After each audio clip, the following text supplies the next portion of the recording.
Morning, my name's Justin from Brickright. I'm going to show you the very basics about building a cavity wall and an extension. The tools you're going to need: bricklaying trowel, gloves. We've got a 6 foot stabilo level here, a 4 foot stabilo level, and a 2 foot stabilo level. I use stabilo because I always have.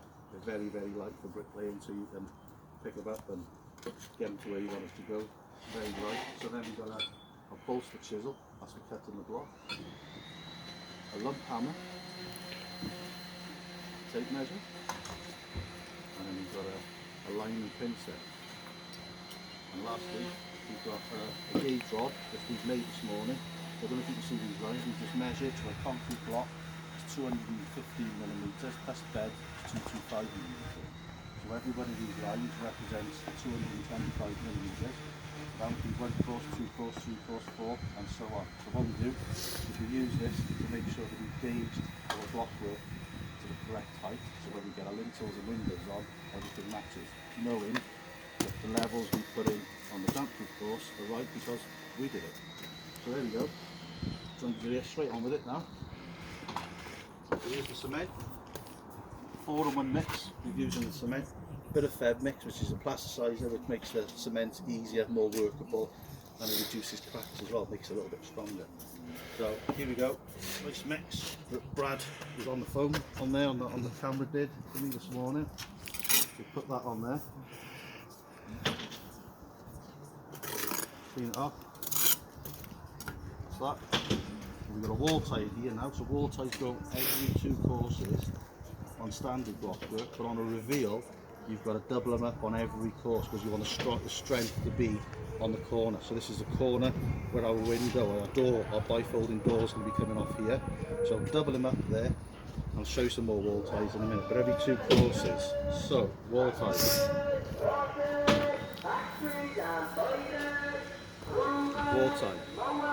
Wall tie. You've got to make sure on this job here we're using a 125mm cavity that's stipulated by Cardiff City Council. That's what they want us to do, that's the regulations. So we're going to make sure that these wall ties are long enough to do that. So these little ridges in the middle, what they do is any water ingresses back through to the cavity. These little ridges, the water will drip off there and run into the cavity rather than coming back inside the house. So if I ever wondered what those ridges are, that's what they are. So we put that on there. Hopefully it'll stay there. And then we grab our concrete block. Put that, lay them on there as best you can. And then the level.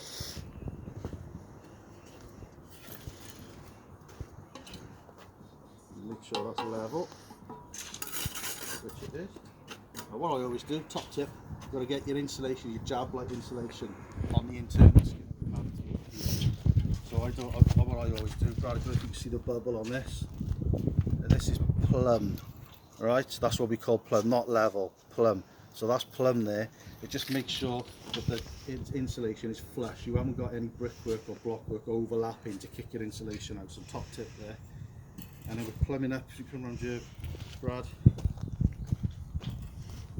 Plumbing up the block on this here to make sure that that blockwork is plumb. And then it's key that the block touches all the way down. Alright, so that's basically how to lay a concrete block. These are quite heavy. So what we're doing, just to explain, we're building this corner up, and then what will happen then, we'll build another corner down there. If you just show down there, please, Brad. We'll build another corner down there, and then we'll get the string line on the 2 corners and run the blocks in. But if you come over here, this is not a cookery program, but this is one we did yesterday. So if you come over here, this is so we built a corner over here yesterday. Same principle as what I was doing over there. The corner over there, and we also run the line in the middle. So just to show you the gauge, what the gauge rod actually does, and obviously I made this out of a bit of fencing. So you come out like this, Brad. Put the gauge rod on there.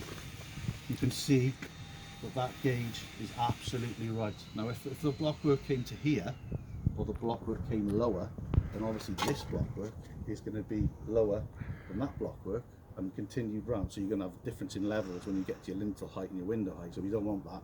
So that's what this gauge rod does. So again, measure your 225mm, mark a line, follow that up, and then obviously we've done 7 courses. So that's that. But what you're also looking for, this is going to be traditionally rendered. So we're going to render this and then we're going to plaster it. So we don't want to be jointing this up, because the joints will come through and you'll see it through the render, and plaster is like a nice level surface to work on.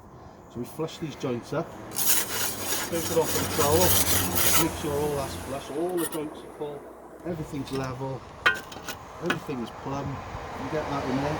If you can follow the line down there, Brad, you can see all the block work touches down there. Don't any blocks waving in and out. So all that's correct. Everything's flush. Everything is level. Everything gauged. And if you come round here, watch it stepping.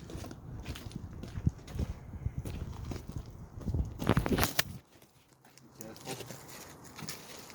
Just follow me around here. Right. Now this side's a bit tight round here. So this is the back of the wall now. So you can see the back. So it's exactly the same principle. So we've got insulation, which we'll show you again, to go on here, in between these wall ties. Now these wall ties have been stipulated on the plan, approximately 750 millimeters wide by every 450 millimeters height. So 450 is 2 blocks. So the insulation will sit on there and it'll go on here. But again, we want all the joints full. We want all the joints flush. We don't want the insulation, you know, not being able to fit flush to the wall. So that's that. The second thing we need to show, this is damp proof, of course. So this is a damp proof membrane here that we've installed on the floor insulation. So this is also a radon barrier for gas in the UK. So we put this in to stop a gas being emitted from the floor, which is called radon. So that's all come from inside up onto the internal blockwork, down the cavity and then out. Any water gets in there. We have got weep holes, which we'll show you again, to let any water if that gets down into the cavity. So any questions, you can give me a shout on my mobile number, which is 07974 760 732, or you can reach us on the website www.brickright.co.uk, or look below, you can see the comments list, leave some comments and I'll come back to you. So good luck laying your blocks, hope it helped. Cheers.